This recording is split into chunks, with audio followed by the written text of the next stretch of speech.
Tuan Syahir Aiman. Dia ni antara pelajar cemerlang jugalah dekat pakar cat ni. Okay, dia bermula dengan kerugian. Bulan pertama rugi RM10,000. Bulan kedua rugi RM7,000. Agak-agak nak teruskan tak lagi trade ni. Bulan ketiga baru dia start untung. Asalnya modal RM30,000. Dia dah tinggal modal dia RM7,000. Dia bangkit dan terus bangkit. Lepas tu dia rugi sikit. Lepas tu dia untung RM200,000 sebulan. Siapa yang ambil tindakan, siapa yang berani, inilah result.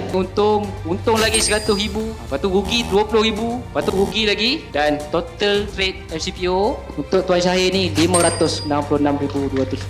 Bismillahirrahmanirrahim. Assalamualaikum semua. Nama saya Syahir. Kerja sebagai sales consultant. Jual rumah. Apa cabaran terbesar bila trading ni? Nak dapat RM500,000 ni apa cabaran yang terbesar? Cabaran dia kena rasa loss.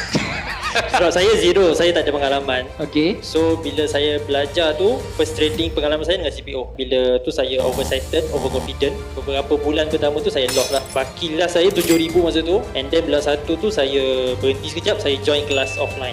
Dekat sebulan je saya stop trade. And then baru saya bulan 2 baru saya start betul-betul balik lah. Dan Alhamdulillah lah boleh konsisten sampai hujung tahun. So last kali saya nak tanya, apa pesanan penting sebelum nak trade CPO ni? So bagi saya paling penting adalah kita kena test tu of course penting, and then gunakan support system yang WR ada. Selalu datang offline, sebab sebelum tu saya trade sendiri memang cloud dah. Jangan overconfident. Apa yang WR ajar tu kita cuba faham dulu. Jumpa depan-depan cikgu-cikgu ni, InsyaAllah cikgu-cikgu memang sangat membantu. Macam mana dia punya kental daripada RM7,000 dia bangun semula? Dia bukannya start dengan RM7,000 dia start dengan 30. RM23,000 ni hilang ni. Dia bangkit semula dapat RM500,000.